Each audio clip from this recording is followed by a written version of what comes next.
Now, once you have your article completely annotated with your 3 different colors for claim or main idea, reasons, and evidence, we are going to transfer that information into a written analysis. This is the assessment that you're going to be doing on your own next week. We're going to walk through it together right now, and then today you're going to practice it again on your own. So we're going to follow the directions. After annotating the article of your choice, you guys are going to get to pick your own article here in a minute.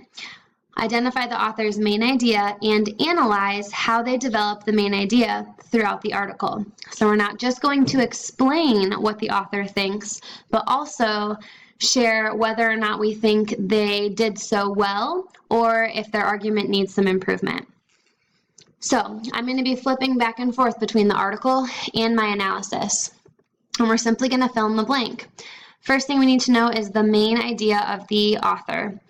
And as we highlighted earlier, this author believes that all high schoolers should take a required personal finance class.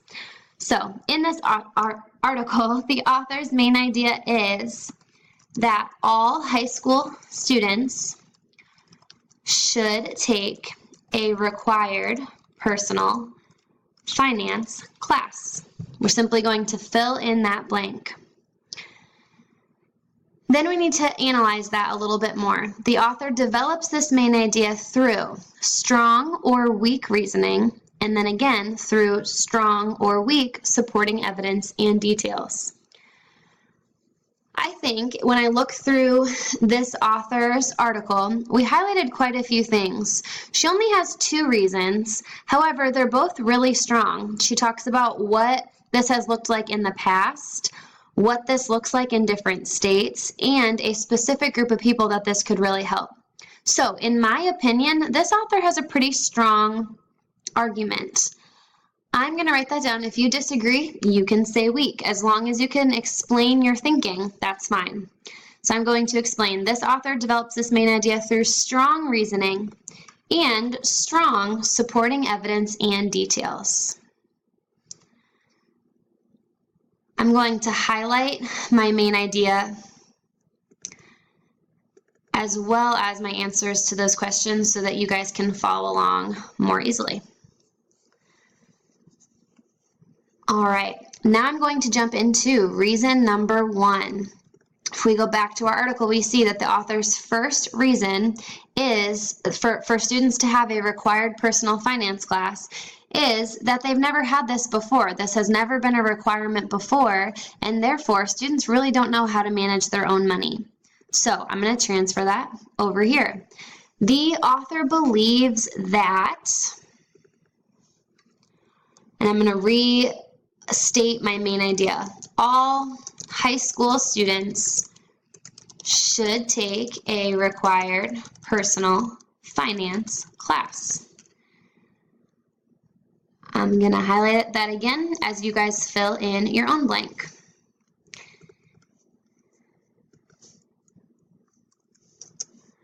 The author believes that all high school students should take a required personal finance class because, and that is where I'm going to fill in my reason number 1.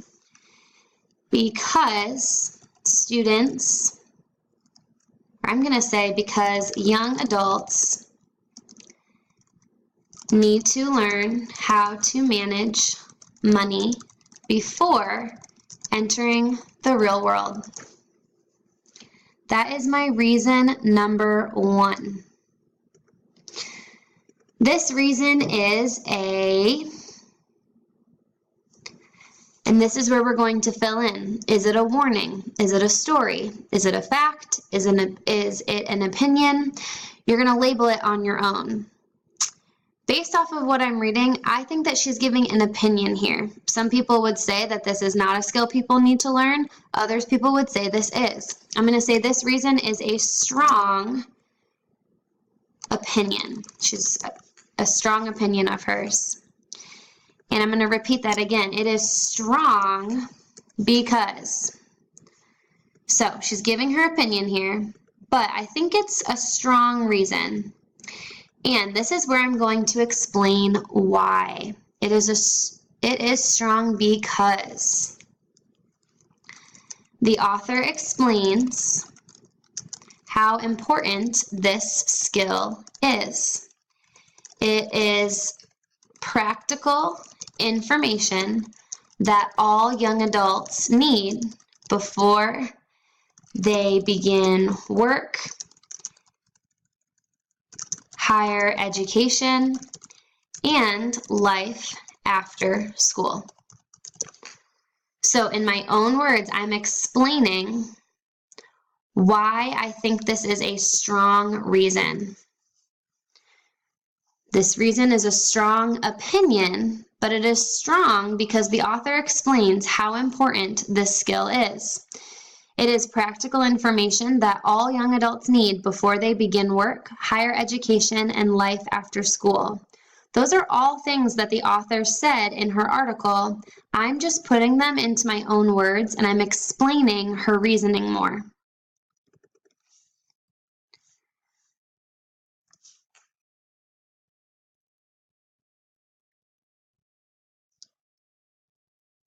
Now I'm going to move into the author's supporting details. She gives us her first reason. Now we're going to see, does she support it with details? The first link we're going to say, strong or weak again. This reason is supported by strong or weak evidence and details. I'm going to go back to the article to decide. So we have our first reason. And this is where she quotes the president and CEO of this council. She explains her reasons more. She gives information about state requirements for certain classes across different states. Then she talks more specifically about the 17 states that do require their high school seniors to take this course, and she talks about the results of that class. So based on how much evidence she gives and how convincing that information is, I am going to say that her reason is supported by strong evidence and details. For example, and this is where we are going to quote the text. I know you guys already knew that that was coming. So I'm going to pick what I think the strongest information is. Honestly, you could pick any of the details that we highlighted. Any of these examples would work, but I'm going to try to look for the strongest one because I want to prove that she really has a good reason here. So if I'm looking for the strongest piece, I want results. I want something that's going to prove what she's talking about here. So I'm going to come down here where she talks about how there are certain states that require personal finance courses in high school. So I'm going to quote her where she says, 17 states require a personal finance course, but even more importantly, I'm going to quote this information that we highlighted down here about the results of that course. So I get to copy and paste that. You guys are going to have to write it down. So for example, the author explains that only 17 states require this type of class. The result of that shows, and that's where I'm going to paste my quote in. I'm going to change that font so it looks normal for you. Quote, the Investor Education Foundation, or IEF, says that students gain from these classes. Students who passed required personal finance courses managed their money better. They were less likely to fall behind on payments. So notice that I paraphrase some of this information in my own words. I'm explaining what she shares here. Then I put my quote in. So you can paraphrase, you can quote, you can do a combination of both like we did here. It is up to you and your style. I'm going to give you guys a minute to write down that quote.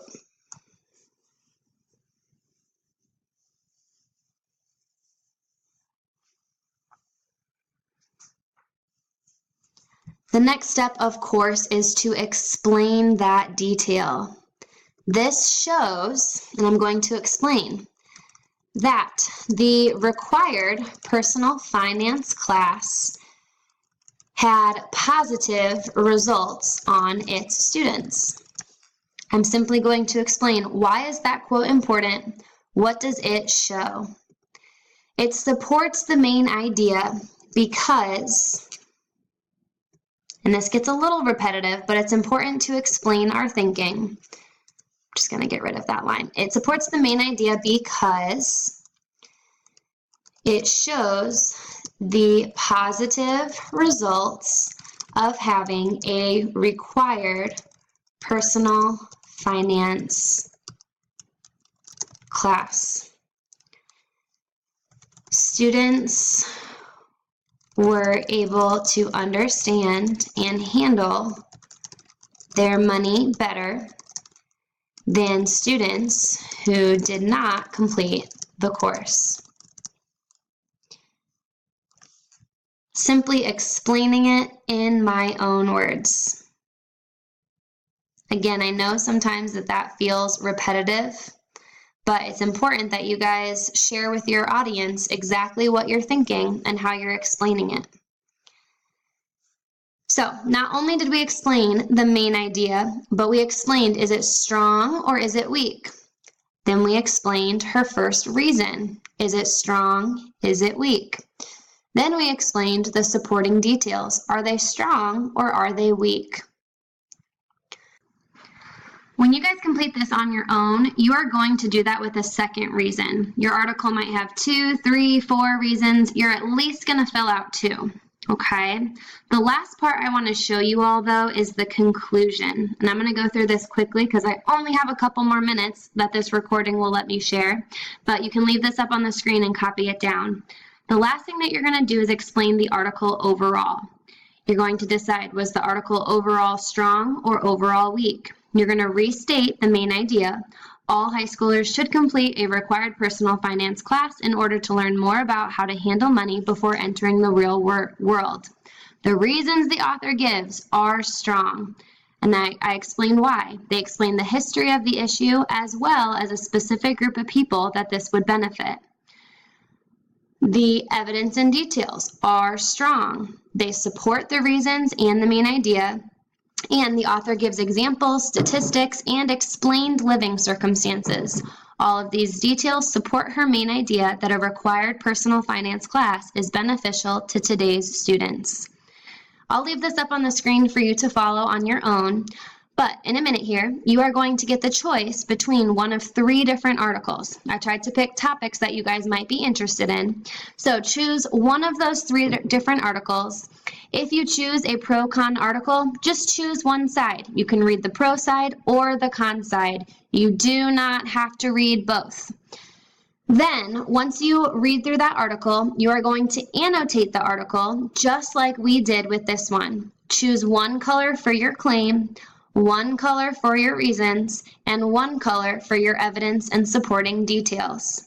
Once you've annotated the article, and yes, you have to annotate, I will be checking that, you are going to then transfer those annotations into this exact same organizer. Okay, if you flip this paper over, you'll see the exact same thing on the other side for you to fill out with the article that you choose. Thank you guys so much for listening. I hope it was helpful for you to see how to annotate and how to analyze these arguments. We've been practicing this step by step in little steps each step of the way, and now we're going to put all those skills together. So show me what you've got, pick an article that you care about, annotate through it using 3 different colors, and then outline that article in this organizer. Remember to explain your thinking. I want to know what you guys are thinking and what you think about these arguments. Are they strong? Are they weak? Make sure you explain why. I will see you guys next week. I hope you have a wonderful weekend.